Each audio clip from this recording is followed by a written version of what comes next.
El día que mataron a Jesús, los soldados romanos cometieron un error. No hicieron su trabajo. Había una orden. Clara. Simple. La habían ejecutado cientos de veces. No requería pensarlo. Llegan al primero. Lo hacen. Llegan al segundo. Lo hacen. Llegan a Jesús. Y paran. El mazo no cae. Sin razón, sin explicación, siguen de largo como si nada. Lo que no saben, lo que nunca supieron, es que ese instante, esos pocos segundos de pura indiferencia, estaba registrado en un texto hebreo escrito 500 años antes de que ellos nacieran. No fueron instruidos. Simplemente no quisieron levantar el mazo. Y con eso, sin saberlo, sin buscarlo, cumplieron una profecía que ningún ser humano podría haber coordinado. Quédate. Para entender por qué se rompían las piernas, primero hay que entender cómo mataba la crucifixión. Porque la mayoría de la gente lo imagina diferente a lo que realmente era. La crucifixión no mataba principalmente por pérdida de sangre. Eso sorprende a mucha gente. Los clavos en las muñecas y en los pies causaban un dolor que no tiene nombre, pero las heridas en sí no eran letales de inmediato.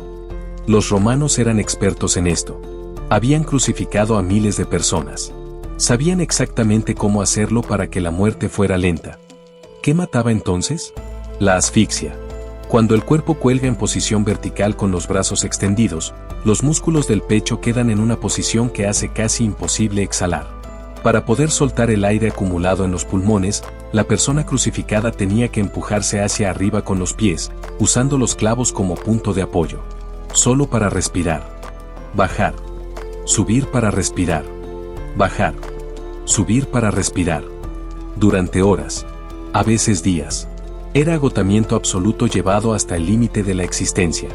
Los romanos llamaban a este tipo de ejecución summum supplicium, el castigo supremo. Lo reservaban para esclavos fugitivos, traidores y criminales del tipo más grave. Era una muerte diseñada para ser pública, prolongada y completamente humillante. El procedimiento tenía un nombre en latín: crurifragium. Literalmente, fractura de las piernas. Y funcionaba así.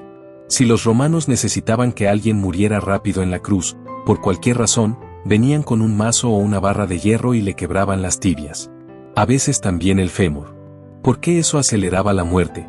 Porque si ya no puedes apoyarte en los pies para empujarte hacia arriba, ya no puedes respirar. Con las piernas fracturadas, ese proceso doloroso de subir para exhalar se vuelve imposible. El cuerpo colapsa hacia abajo. Los pulmones ya no pueden vaciarse. Y la persona muere en minutos por asfixia aguda. Era un acto de brutalidad. Pero también, en la lógica perversa del sistema romano, era una forma de terminar el trabajo cuando el tiempo apremiaba. ¿Y por qué apremiaría el tiempo ese viernes en particular? Porque era víspera de Pascua. El día más sagrado del calendario judío estaba por comenzar al atardecer.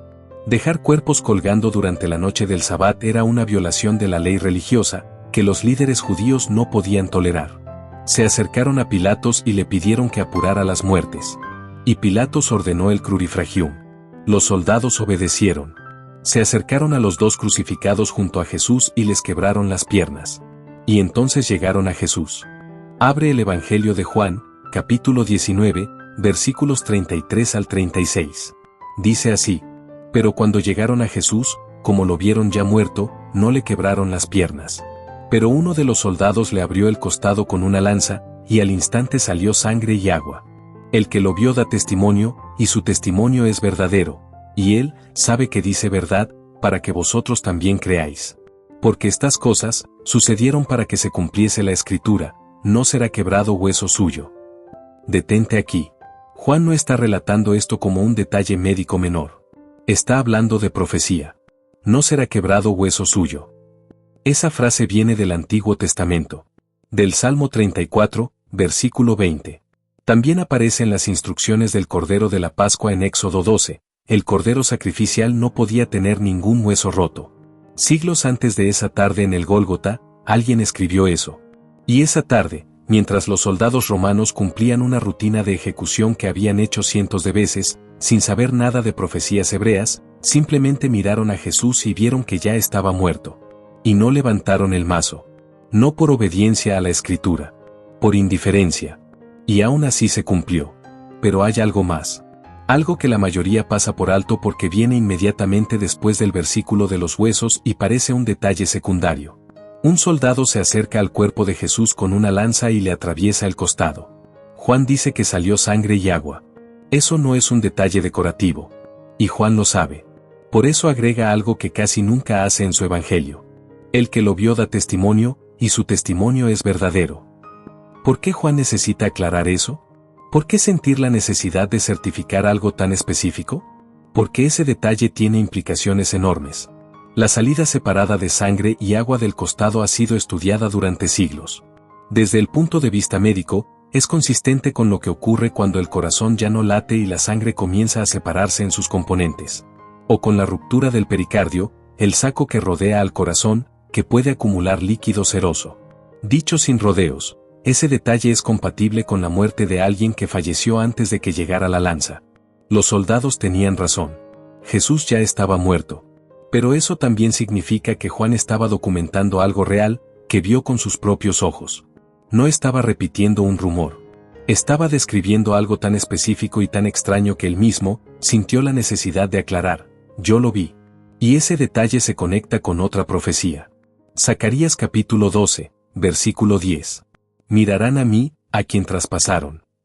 Escrito siglos antes. Un profeta menor. Un texto que la mayoría de la gente en esa época ni conocía. Y sin embargo ahí estaba, apuntando a ese soldado, a esa lanza, a ese cuerpo en esa tarde específica. Fíjate en algo que Juan hace en ese versículo y que casi nadie nota. Dice: el que lo vio da testimonio, y su testimonio es verdadero, y él sabe que dice verdad. ¿Por qué Juan siente la necesidad de decir eso? ¿Por qué un testigo tiene que aclarar que está diciendo la verdad? Los testigos no hacen eso cuando describen algo ordinario. Solo lo hacen cuando saben que lo que están a punto de decir va a ser cuestionado.